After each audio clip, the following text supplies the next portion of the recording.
Welcome students. અત્યાર સુધી આપણે મેથ્સમાં તમારે યુનિટ નંબર 4 મેટ્રિક્સ તેના વિશે જોતા હતા. મેટ્રિક્સ એટલે ગુજરાતીમાં શ્રેણી. હવે મેટ્રિક્સમાં આપણે કેટલું જોયું હતું? તો કે સૌથી પહેલાં આપણે એનો એડિશનનો રૂલ્સ એટલે સરવાળાનો નિયમ જોયો હતો. એના પછી મલ્ટિપ્લિકેશન રૂલ્સ એટલે ગુણાકારનો નિયમ જોયો હતો. પછી 3/3નું મલ્ટિપ્લિકેશન કઈ રીતે કરવું, 2/2નું મલ્ટિપ્લિકેશન એટલે કે 3/3નો ગુણાકાર, 2/2નો ગુણાકાર કઈ રીતે કરવો, આ બધું જોયું હતું. એના પછી ટોપિક હતો આપણો transpose matrix. Transpose matrix means પરિવર્તક શ્રેણી, એટલે કે રોને કોલમમાં ફેરવો અથવા કોલમને રોમાં ફેરવો, એટલે કે હારને સ્તંભમાં ફેરવવાનો અને સ્તંભને હારમાં ફેરવવાનો. એના પછીનો આપણો સમ હતો ઇન્વર્સ મેટ્રિક્સ નહીં, પરંતુ adjoint matrix. Adjoint matrix means ગુજરાતીમાં એને કહેવાય સહઅવયવ શ્રેણી. તેમાં આપણે કઈ રીતે કરતા હતા? તો કે સૌથી પહેલાં બધાના કોફેક્ટર ફાઇન્ડ આઉટ કરતા હતા, એટલે કે સહઅવયવ ફાઇન્ડ આઉટ કરતા હતા. પછી એ કોફેક્ટર સહઅવયવ જે આપણે શોધ્યા હતા તેનો આપણે મેટ્રિક્સ એટલે કે શ્રેણિક બનાવતા હતા. પછી એમાંથી ખૂણા પરના જે 4 એલિમેન્ટ એટલે કે જે 4 ઘટક હતા એની સાઇન ચેન્જ કરતા હતા, એટલે કે માઇનસ હોય તો પ્લસ કરતા હતા અને પ્લસ હોય તો માઇનસ કરતા હતા. અને એના પછી લાસ્ટમાં એનો ટ્રાન્સપોઝ મેટ્રિક્સ એટલે કે પરિવર્તક શ્રેણિક કરતા હતા. એટલે આપણે એડજોઇન્ટ મેટ્રિક્સ સહઅવયવ શ્રેણિક મળતો હતો. પછી 2/2નો સહઅવયવ, આ હતું 3/3ના સહઅવયવ શ્રેણિક એટલે કે 3/3નો એડજોઇન્ટ મેટ્રિક્સ. 2/2નો એડજોઇન્ટ મેટ્રિક હતો તેમાં પહેલા 2 એલિમેન્ટ હતા, ફર્સ્ટ 2 એલિમેન્ટની આપણે પ્લેસ એટલે કે જગ્યા ચેન્જ કરતા હતા, અને બીજા 2 એલિમેન્ટ હતા એની આપણે નિશાની બદલતા એટલે કે સાઇન ચેન્જ કરતા હતા. આ 2/2નો એડજોઇન્ટ મેટ્રિક્સ. એના પછી આપણે જોયું હતું ઇન્વર્સ મેટ્રિક્સને ગુજરાતીમાં કહેવાય વ્યસ્ત શ્રેણિક. ઇન્વર્સ મેટ્રિક્સને દર્શાવાય A⁻−1 એટલે કે A⁻−1 એટલે A ઇન્વર્સ. એનું સૂત્ર હતું adjoint A upon determinant A, એટલે કે એડજોઇન્ટ Aના છેદમાં માનાંકમાં A. આવું આપણે ઇન્વર્સ મેટ્રિક્સ જોયું હતું. એમાં આપણે 2/2નો ઇન્વર્સ મેટ્રિક્સ કઈ રીતે ફાઇન્ડ કરવો? તો કે 2/2નો ઇન્વર્સ મેટ્રિક્સ ફાઇન્ડ આઉટ કરવો હોય, શોધવો હોય તો સૌથી પહેલાં તો ઇન્વર્સ મેટ્રિક્સનું સૂત્ર શું છે? તો કે એડજોઇન્ટ A છેદમાં માનાંકમાં A. એટલે પહેલાં 2/2નો એડજોઇન્ટ A ફાઇન્ડ આઉટ કરવાનો, મીન્સ કે 2/2નો સહઅવયવ શ્રેણિક. 2/2નો સહઅવયવ શ્રેણિક કઈ રીતે મળે? તો કે પહેલાં 2 જે એલિમેન્ટ છે એની નિશાની બદલો, અને પહેલાં 2 એલિમેન્ટ છે એની જગ્યા બદલો, અને બીજા 2 એલિમેન્ટ છે એની નિશાની બદલો. તો આવી રીતે 2/2નો એડજોઇન્ટ મેટ્રિક્સ મળતો હતો. પછી તો કે માનાંકમાં A કઈ રીતે મળતો હતો? તો કે માનાંકમાં આપણી પાસે જે 2/2નો મેટ્રિક્સ છે ને ક્રોસ મલ્ટિપ્લિકેશન કરતા હતા એટલે આપણને A મળતો હતો. આ બધું આપણે અગાઉના બધા જ વિડીયોમાં જોઈ ગયા, જે તમને અત્યારે હું રિપીટ કરાવું છું. હવે આજે આપણે શું જોવાનું છે? તો કે 3/3નો ઇન્વર્સ, એટલે કે આપણે એક્ઝામ્પલ નંબર 24 જોઈએ. If A = 2 - 1 1 -1 2 -1 1 -1 2 then find the A inverse. A⁻−1 હોય એટલે A ઇન્વર્સ કહેવાય. ખાસ યાદ રાખજો. જો A બરાબર 2 - 1 1 -1 2 -1 1 -1 2 હોય તો A⁻−1 શોધો, એટલે કે A નો વ્યસ્ત શ્રેણિક શોધો. તો તમને સૌથી પહેલાં મગજમાં આવી જવું જોઈએ કે A નો વ્યસ્ત શ્રેણિક શોધવાનું કે તો તમારે ફોર્મ્યુલા છે A⁻−1 એડજોઇન્ટ A અપોન માનાંકમાં A, એટલે કે ડિટર્મિનન્ટ A. તો હવે એડજોઇન્ટ A કઈ રીતે ફાઇન્ડ આઉટ કરવાનો? એડજોઇન્ટ A એટલે સહઅવયવ શ્રેણિક. તો એ તમે આખો ફાઇન્ડ આઉટ કરતા જ હતા. એની આખી પ્રોસેસ કરવાની પછી 3/3 માટે માનાંકમાં A કઈ રીતે ફાઇન્ડ આઉટ કરવાનો એ હું તમને શીખવાડું. આ એક એક્ઝામ્પલ હું તમને કરાવીશ, બાકીના આના પછીના 3 એક્ઝામ્પલ છે તે તમારે જાતે હોમવર્કમાં કરવાના છે. હવે આપણે જોઈએ કે કઈ રીતે તમારે સૌથી પહેલાં ફોર્મ્યુલા પ્રમાણે એડજોઇન્ટ A એટલે કે સહઅવયવ ફાઇન્ડ આઉટ કરવો પડશે. એડજોઇન્ટ A શોધવું હોય તો એનું સૌથી પહેલું સ્ટેપ શું હતું? તો કે સહઅવયવ શોધવાના. હવે આપણે જોઈએ કે 2નો સહઅવયવ, સૌથી પહેલો એલિમેન્ટ કયો છે? તો કે 2. હવે 2નો સહઅવયવ મીન્સ કોફેક્ટર ઓફ 2, ગુજરાતીવાળાને સહઅવયવ ઓફ 2. હવે એની આડી અને ઊભી લાઈન નહીં લેવાની, તો બાકીના એલિમેન્ટ કયા છે? 2 - 1 -1 2. તો 2 - 1 -1 2. આ બંનેનું ક્રોસ મલ્ટિપ્લિકેશન 2 × 2 4 -1 વચ્ચે માઇનસની સાઇન આવશે, માઇનસ પ્લસ થઈ જાય એટલે -1 × -1 એટલે 1. તો 4 - 1 એટલે આન્સર આવશે 3. એવી જ રીતે એનું બાજુનાનું કરવાનું -1નું કરો છો તો એની ઊભી લાઈન આ, એની આડી લાઈન આ, એ બંને નું આવે. તો -1 -1 1 2 લઈએ, -1 -1 1 અને 2 ક્રોસ મલ્ટિપ્લિકેશન 2 ઇન્ટુ -1 -2 વચ્ચે માઇનસની સાઇન 1 ઇન્ટુ -1 એટલે -1. હવે -2 માઇનસ પ્લસ -2 પ્લસ 1 એટલે -1. એના પછી લાસ્ટ 1 1ની આડી અને ઊભી બંને લાઈન ન આવે તો -1 2 1 -1 આપણે કરીએ છે અહીંયા 1ની સામે -1 2 1 -1 ક્રોસ મલ્ટિપ્લિકેશન -1 ઇન્ટુ -1 1 માઇનસની સાઇન 2 ઇન્ટુ 1 2 એટલે આન્સર શું આવશે -1. એવી જ રીતે એના પછીના ત્રણેયનું કરવાનું. -1નું કરીએ, -1ની આડી લાઈન ન આવે, -1ની ઊભી લાઈન ન આવે તો કઈ આવે આ -1 1 -1 2. -1માં શું છે તો કે -1 1 -1 2 ક્રોસ મલ્ટિપ્લિકેશન 2 ઇન્ટુ -1 -2 વચ્ચે માઇનસની સાઇન -1 ઇન્ટુ 1 એટલે -1. છેલ્લે આન્સર શું આવશે -1. તો આવી રીતે આપણે બધા એલિમેન્ટનું કરવાનું છે. -1 પછી કોનો વારો આવે તો કે -2નો. -2નો વારો આવે તો એની આડી લાઈન ઊભી લાઈન ન આવે તો આ એલિમેન્ટ અને આ એલિમેન્ટ આવશે. પછી 1નો વારો તો એની પણ આ બંને લાઈન ન આવે તો આ 4 એલિમેન્ટ આવે. એના પછી આ 1નો વારો તો એની આ બંને લાઈન ન હોય તો આટલા 4 એલિમેન્ટ. એવી રીતે આપણે લાસ્ટ સુધી કરવાનું છે. તો છેલ્લું છે 2 તો 2ની ઊભી લાઈન આ, આડી લાઈન આ, એ બે ન આવે તો 2 1 -1 2. તો આપણે લાસ્ટનું જોઈ લઈએ 2 -1 -1 2 આવ્યું. હવે 2 ઇન્ટુ 2 4 -1 એટલે આન્સર શું આવશે 3. તો આવી રીતે તમારે બધાનું કરવાનું છે. પછી એના પછી 2નું કર્યું તો આન્સર 3, -1નું કર્યું તો આન્સર -1, 1નું કર્યું એટલે આન્સર -1. પછી અહીંયા એક રહી ગયું કે અહીંયા એને વચ્ચે કરેલું છે -1નું એટલે -1 ને છેલ્લે 2નું કરે એટલે આન્સર 3. તો આવી રીતે આપણે એડજોઇન્ટ એ શોધવા માટે પહેલાં બધાના સહઅવયવ એટલે કે કોફેક્ટર શોધી લીધા. કોફેક્ટર મળી જાય પછી એનો મેટ્રિક્સ બનાવવાનો છે. તો આપણે આડા કોફેક્ટર લીધા તો આપણે જે શ્રેણિક બનાવીશું એ પણ આડો બને. શ્રેણિક કેમ બનશે 3 -1 -1, બીજી લાઈન -1 3 -1, છેલ્લી લાઈન -1 -1 અને 3 છે એવો શ્રેણિક જોવો તો તમે 3 -1 -1. હવે આ 4 છે એની એને સાઇન ચેન્જ કરી નાખેલી છે એટલે એને ત્યાં +1 લખ્યું છે.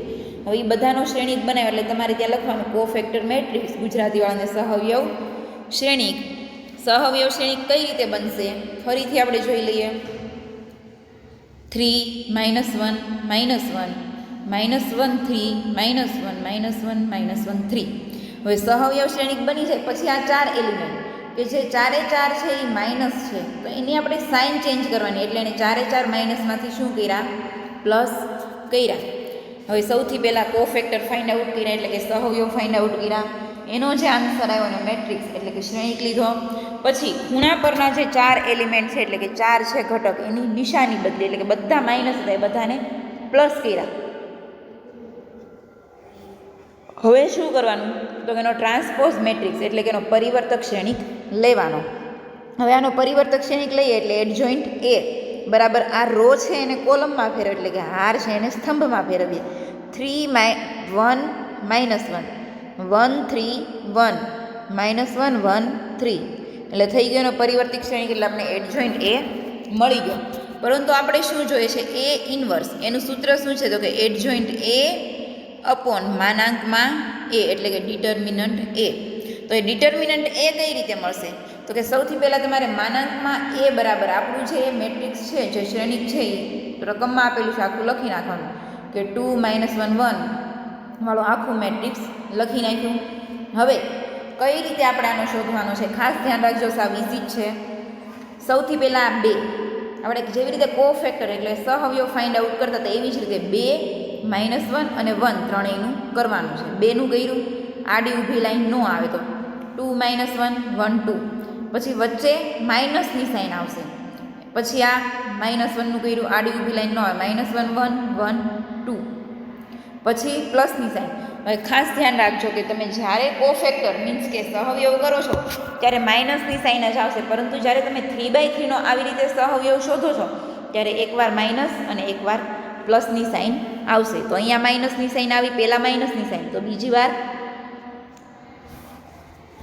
પ્લસની સાઇન આવે. અહીંયા +1, આડી ઊભી લાઈન ન આવે, -1 2 1 -1 થઈ ગયું. હવે આપણે જે રીતે સોલ્યુશન કરીએ છીએ ક્રોસ મલ્ટિપ્લિકેશન કરીને વચ્ચે માઇનસની સાઇન કરીને, એવી રીતે આનું સોલ્યુશન કરવાનું છે.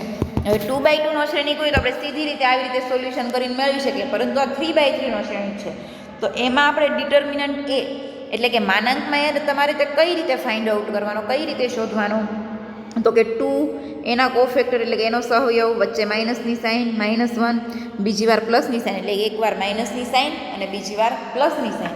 નો યાદ રહે તો તમારે ઉપર નોટ તરીકે લખી નાખવાનું કે જ્યારે ડિટર્મિનન્ટ એ 3/3 માટે શોધીએ છીએ ત્યારે પહેલી વાર માઇનસની સાઇન આવે અને બીજી વાર પ્લસની સાઇન આવે. હવે આનું સોલ્યુશન લાવીએ. ક્રોસ મલ્ટિપ્લિકેશન 2 × 2 4 -1, વચ્ચે આ માઇનસ માઇનસ +1 થઈ જાય, અહીંયા -2 -1, અહીંયા +1 1 -2. હવે એનું સોલ્યુશન લાવીએ. 2 આમ નામ રહેશે, 4 -1 3, પ્લસની સાઇન, અહીંયા -1 આવે, +1 અહીંયા -1. હવે લાસ્ટમાં 3 × 2 6 +- -1 +- એટલે આન્સર આપણો આવશે 4.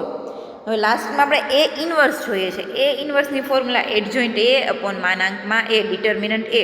હવે આપણે જોઈએ એડજોઇન્ટ એ આપણને શું મળ્યું, તો કે 3 1 -1 1 3 1 -1 1 3 અને માનાંકમાં એ ડિટર્મિનન્ટ એ આપણને મળ્યો 4. તો એ આપણે અહીંયા મૂક્યું એડજોઇન્ટ એ અપોન ડિટર્મિનન્ટ એ. એડજોઇન્ટ એ અપોન ડિટર્મિનન્ટ એ આવી રીતે મૂક્યું. હવે તમે આવી રીતે રાખો તો પણ તમારું કોઈ ખોટું ન પાડે, પરંતુ 1/4 અહીંયા કેમ એને આગળ લઈ લીધા, તો કે અહીંયા થોડુંક લખવામાં ઇઝી રહે, એટલે 1/4 અહીંયા છેદમાં છે એટલે આગળ લઈ લીધા. 1/4 કાંઈ ન હોય ઉપર અંશમાં એટલે 1 લખી શકીએ અને આ બાજુમાં લખી નાખ્યો જે મેટ્રિક્સ હતો તે. અહીંયા સુધીનું સ્ટેપ કરો તો પણ તમારો સમ સાચો જ ગણાય, પરંતુ એણે અહીંયા 1/4 આગળ લખી નાખ્યા એટલે ડાયરેક્ટ ફોર્મ્યુલામાં એપ્લાય કરવાનું. તો આપણને એ ઇન્વર્સ એટલે કે એનો વ્યસ્ત શ્રેણિક શોધવાનું કે a⁻−1 શોધવાનું કે તો સૌથી પહેલાં એડજોઇન્ટ એની બધી પ્રોસેસ કરવાની. એડજોઇન્ટ એની બધી જ પ્રોસેસ થઈ જાય પછી ડિટર્મિનન્ટ એ કઈ રીતે શોધવાનું એ શોધી નાખવાનું, પછી ફોર્મ્યુલામાં એપ્લાય કરવાનું. તો એક્ઝામ્પલ નંબર જે 25 છે, ઇફ a = 1 2 2 2 1 2 ને 2 2 1 then find the A inverse. જો એ બરાબર આ આપ્યું હોય તો એનો વ્યસ્ત શ્રેણિક શોધો. તમને એક્ઝામમાં વારંવાર આવા દાખલા પૂછાય છે એટલે આની પ્રેક્ટિસ તમારા માટે જરૂરી છે.